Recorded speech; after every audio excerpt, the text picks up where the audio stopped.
ચલો બાલ દોસ્તો, આજે એક નવી બાળ વાર્તા સાંભળીશું. હા. સાંભળવી છે ને? હા. અને આ વાર્તા કોની છે ખબર છે? ના. લાડુની. લાડુ કોને ભાવે? મને. બધાને બહુ ભાવે લાડુ. તો એ લાડુભાઈની વાર્તા કોણ સાંભળશે? બાળ મિત્રો સાંભળશો ને? હા. તો આ વાર્તાનું નામ છે લાડુની જાત્રા. શું નામ છે? લાડુની જાત્રા. અને આ વાર્તા કોણે લખી છે? રમણલાલ સોની. એમના લેખક છે રમણલાલ સોની. તો આજે આપણે સાંભળીશું લાડુની જાત્રા. એક ગામમાં એક ભોપુ દાદા રહેતા હતા. નામ એનું ભોપુ દાદા. ભોપુ દાદા તો ગોકુળ, મથુરા, કાશીની જાત્રા કરીને ઘરે આવ્યા. શું કરીને આવ્યા?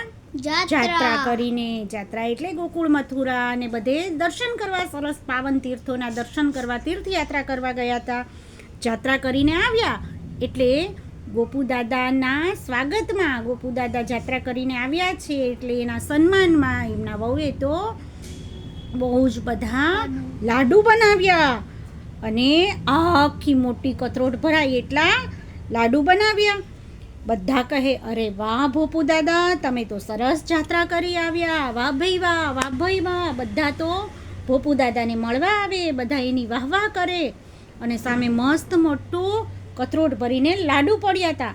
એમાંથી એક લાડવાને એવું થયું કે આ ભોપુ દાદાના બધા કેવા વખાણ કરે છે જાત્રા કરીને આવ્યા તો. ભોપુ દાદાને તો બહુ વાહવાહી મળે છે. મને બધા આવી રીતે વાહ વાહ કહે તો મારે જાત્રા કરવા જવું છે. લાડુભાઈને તો મનમાં એવું આવ્યું કે મારે પણ ભોપુ દાદાની જેમ જાત્રા કરવી છે. લાડુભાઈએ તો કથરોટમાંથી માર્યો કૂદકો અને દડુક દડુક દડુક કરતા ચાલવા માંડ્યા. તો પહેલાં તો રસોડામાંથી રૂમમાં, રૂમમાંથી ઉંબરા પર, ઉંબરામાંથી આંગણામાં, આંગણામાંથી ફળિયામાં અને ફળિયામાંથી ગયા ડેલીની બહાર. અને ડેલીની બહાર કોણ બેઠું હતું? એક લાલિયો કૂતરો. કોણ બેઠું હતું? લાલિયો કૂતરો. એ તો ચોકી કરતો હતો. એણે મસ્ત ગોળ મટોળ લાડુભાઈને જોયા એટલે પૂછ્યું, લાડુભાઈ ક્યાં ચાલ્યા? લાડુભાઈ તો કે જાત્રા કરવા. તારે શું કામ છે? લાલિયો કહે, એમ જાત્રા કરવા જવા દઉં નહીં, હું તમને ખાઉં. લાડુભાઈ તો વટથી બોલ્યા, ચલ જા, મારું નામ લાડુ, તારા મોં પર એક નાખું. એમ કરીને લાડુભાઈએ તો એક મારી એને ઝપટ અને લાલિયાભાઈ તો પડી ગયા. અને લાડુભાઈ તો પાછા ચાલવા માંડ્યા. થોડે દૂર ગયા એટલે વન આવ્યું અને વનમાં જતાં જ તે એક મળ્યો ગલબો શિયાળ. કોણ મળ્યું? ગલબો શિયાળ. ગલબા શિયાળને તો ગોળ મટોળ ઘીથી લથપથ લાડુભાઈને જોઈ મોંમાં પાણી આવી, લાળ ટપકવા માંડી. એની તો જીભ લબલબ થવા માંડી. એણે કીધું, ઓ ભાઈ ક્યાં ચાલ્યા? લાડુભાઈ કે, હું તો જાત્રા કરવા જાઉં છું. ગલબો શિયાળ કે, એમ હું કઈ તને જવા દઉં? હવે તું તો મારો ખોરાક, હું તને ખાઉં. લાડુભાઈ કે, ચલે શિયાળ, મારું નામ લેતો નહીં, મારું નામ લાડુ, એક તારા મોં પર નાખું. એમ કરીને લાડુભાઈએ તો જે લાત મારી, ગલબો શિયાળ તો ગબડતો ગયો દૂર. અને લાડુભાઈ તો ફરી આગળ ચાલવા માંડ્યા. થોડે દૂર ગયા ત્યાં વનમાં મળ્યો એક વરુ મળ્યો. વરુએ પણ આ ગોળ મટોળ ઘીથી લથપથ મીઠી મીઠી સુગંધ આવતી હતી એવા લાડુભાઈને જોયા એટલે વરુનું મન તો લલચાયું. વરુને થયું કે આ લાડુભાઈ આપણને ખાવા મળી જાય તો. એટલે એણે કીધું, ક્યાં જાઓ છો? લાડુ કે, હું તો જાત્રા કરવા જાઉં છું. તો કે, નહીં, મને રસ્તામાં દાણ આપવું પડે. એટલે લાડુભાઈ કે, દાણ એટલે વળી શું દાણ? મને નથી ખબર, મને જવા દો. તો પેલું વરુ કે ના, દાણ એટલે હું તને ખાઉં.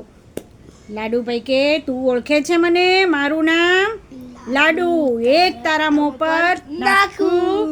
એમ કરીને જે જોરથી મુક્કો માર્યો, વરુભાઈ તો દોડતા ભાગી ગયા. અને લાડુભાઈ પાછા ગબડતા ચાલવા માંડ્યા. છેલ્લે તો વન પૂરું થવા આવ્યું. ખૂબ અંધારું હતું ને ઘનઘોર વનને આવ્યો વાઘ સામે આવ્યો અને વાઘને તો એમ થયું કે આવડો ગોળ મટોળ આવો ગીતી લટપટ વાઘને તો સ્મેલ આવી કે કેવી મીઠી મીઠી સ્મેલ આવે છે. આજે તો આપણું પેટ મસ્ત ભરાઈ જવાનું છે, આવું સ્વાદિષ્ટ ભોજન મળે.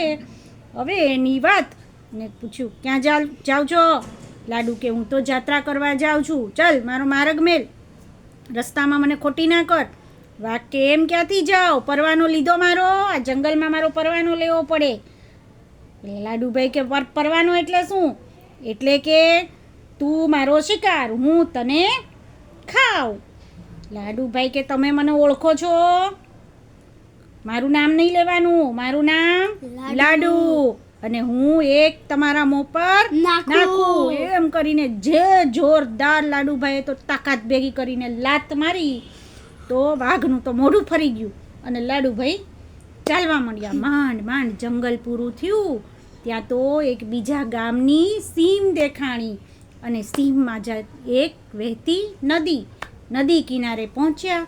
ત્યાં એક બ્રાહ્મણ સ્નાન કરતા હતા નદીમાંથી સ્નાન કરીને બહાર નીકળ્યા અને બ્રાહ્મણની નજર પડી આ લાડુભાઈ પર. અને બ્રાહ્મણને થયું કે અરે વાહ, આ તો મસ્ત ઘીમાં લથપથ ગોળ મટોળ તાજો માજો લાડુ આવે છે. બ્રાહ્મણભાઈએ તો કીધું, ઓ લાડુભાઈ ક્યાં ચાલ્યા? એટલે કે હું તો જાત્રા કરવા જાઉં છું. તો એણે તો બ્રાહ્મણે શું કીધું ખબર છે? આવો લાડુ મહારાજ, બિરાજો, લ્યો તમને આસન આપું. લાડુને તો એમ થયું કે અરે વાહ, અત્યાર સુધી મને મળીએ એ બધા તો મારી યારે ખરાબ રીતે જ વાત કરતા હતા. બ્રાહ્મણ તો મને કેટલું સરસ માન આપે છે, કેવી સરસ રીતે બોલાવે છે, ખરેખર આ માણસ ખૂબ સારો છે. લાડુભાઈએ કીધું કે સારું, એમ કરીને તો આસન ઉપર બેઠા અને પછી બ્રાહ્મણ સાથે વાતો કરવાની શરૂ કરી. બ્રાહ્મણે તો પૂછ્યું, તમે ક્યાં જાઓ છો? એટલે કે હું તો ભાઈ જાત્રા કરવા જાઉં છું. તો લાડુભાઈને તો એમ લાગ્યું કે બ્રાહ્મણ તો બહુ સારો માણસ છે, એણે મને કેવી સરસ રીતે બેસાડ્યો છે અને સરસ રીતે મારી આગતા સ્વાગતા કરી, તો મારે તો બ્રાહ્મણ જોડે સારી રીતે વાત કરવી જોઈએ.